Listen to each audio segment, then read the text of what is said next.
Bien, jóvenes, nuevamente encontrándonos una semana más para hablar sobre teoría de la educación. El día de hoy vamos a hablar del filósofo John Locke, aportaciones a la educación y el aprendizaje. Biografía. John Locke nació en el año 1632 y murió en el año 1704. Fue un pensador británico, uno de los máximos representantes del empirismo inglés. Empirismo proviene de la palabra experiencia, que destacó especialmente por sus estudios de filosofía y política. Nacido en Greenton el 29 de agosto de 1632, hijo de un funcionario de justicia, se educó en la Universidad de Oxford, se doctoró en 1658, su especialidad era en medicina, mantuvo relaciones con reputados científicos de la época como Isaac Newton, fue también diplomático, teólogo, economista, profesor de griego antiguo y de retórica, y alcanzó renombre por sus escritos filosóficos en los que sentó las bases del pensamiento político liberal.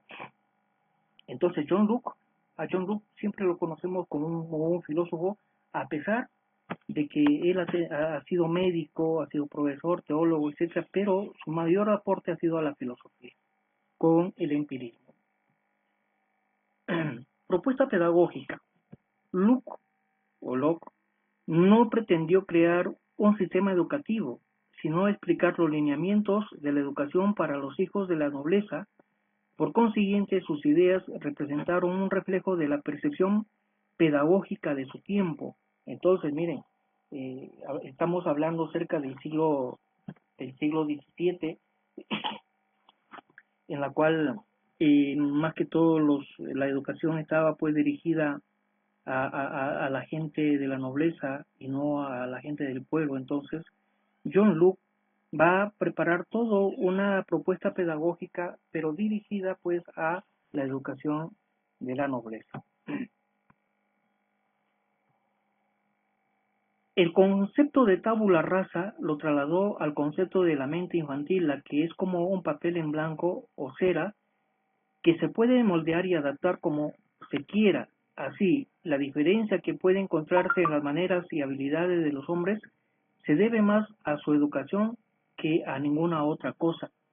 Tabula rasa. Miren, John Locke manifestaba de que el ser humano viene sin ideas, sin pensamiento, nace de esa manera, y que su mente, su pensamiento es como una pizarra en blanco, que a medida que él va creciendo, en esa pizarra va escribiendo, y eso lo que escribe es la experiencia, ¿correcto? Muy bien, por eso es que el máximo representante del empirismo es John Locke. En cuanto a la finalidad de la educación, pensó en la virtud, la sabiduría, las buenas maneras y el aprendizaje. Su idea se enfocaba en la formación del caballero o gentleman. Entonces, hablamos de virtud, la sabiduría y las buenas maneras y el aprendizaje. Prefería la educación en el hogar, bajo la guía de un maestro con experiencia de las escuelas públicas inglesas, ya que eran lugares donde reinaba la grosería de modales y de palabras. Él prefería de que la educación se lleve en casa, en familia, porque decía de que la escuela pues corrompía al niño, ¿no? Porque en la escuela ellos podían encontrar todo tipo de modales y hasta el uso de palabras groseras. Hablamos de la educación moral. El núcleo del pensamiento de Locke era obligar desde temprana edad a adquirir buenas costumbres, ya que en la niñez aún no se tenía personalidad ni exigencia de autonomía. Las buenas costumbres es lo primordial en el ser humano. Creía que no se trataba de propinarle razonamientos abstractos a los niños, o sea, más que todo pues de fortalecer el razonamiento, él no cree en eso, sino de darles explicaciones y razones propias para su edad e inteligencia, y que éstas siempre fueran con pocas y sencillas palabras. Pensaba que el camino de la mente a la razón coincidía con un progresivo camino hacia la libertad. Entonces, miren, acá encontramos dos tipos de conceptos, ¿no? El empirismo y el racionalismo. antes que apareciera pues esto, John Locke aparece lo que es la corriente filosófica del racionalismo, en la cual manifestaba que la razón está primero y luego la experiencia, pero John Locke decía no, primero es la experiencia y después la razón. Plan de estudio. Se empezaba por estudiar la lengua materna. Se daban a leer libros fáciles e interesantes. Una vez que el niño dominó suficientemente su lengua materna y una extranjera, se pasaba a enseñar latín. También se enseñaba historia, geografía, geometría, ciencias naturales y todas las otras ramas de la cultura que se refieren a cosas que los sentidos perciben. Entonces miren todo lo que proponía John Locke en su plan de estudio, ¿no? Empezar por la lengua materna y irse gradualmente conforme va pasando los años en el niño para poderles acumular de experiencias un poco más complejas. Opinaba que la teoría, la lógica y la metafísica no servían para nada. Eso está relacionado con el racionalismo. Entonces, John Locke era pues opositor acérrimo a lo que es el racionalismo. Le gustaba la física de su tiempo. Su ideal de formación intelectual consistía en preparar al individuo de forma que absorbiera cualquier ciencia a la que deseara dedicarse y que éste fuera capaz de tener libertad de pensamiento sin reglas y nociones dudosas. Miren, le gustaba la física, sí, pero la física de matemática no, sino la educación física. Entonces, a ver, otra idea de Locke es la importancia que le atribuye a los ejercicios corporales. Aconsejaba realizar esgrima, equitación, jardinería, carpintería, ¿no? Entonces acá está lo que le estoy diciendo, ¿no? La educación física es lo primordial para la educación en el ser humano. Además de que consideraba importante la educación física, así lo expresa en su famosa frase, juvenal mens sana in corpore sano, mente sana en cuerpo sano. John Locke, nunca olviden, eso ustedes siempre van a tener en mente porque son estudiantes de educación física.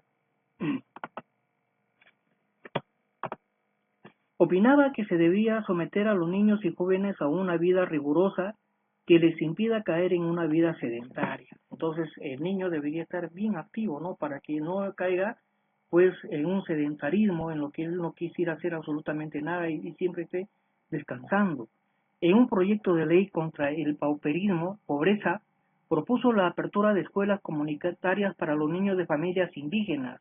En ellas se impartía la enseñanza de un oficio con la idea de sacar de inmediato un provecho económico. Entonces, miren también, él va a proponer las escuelas comunitarias para los hijos de las familias pobres de aquella época. Crítica al innatismo. Se centra en demostrar la falsedad de la afirmación que existe un consenso universal según el cual todos los seres humanos están de acuerdo en la existencia de determinados principios especulativos y morales, de donde se seguiría tales principios serían innatos. O sea, el innatismo significa que nosotros nacemos con ciertas cualidades, con ciertos pensamientos, que ya sabemos algo. Ese es el innatismo.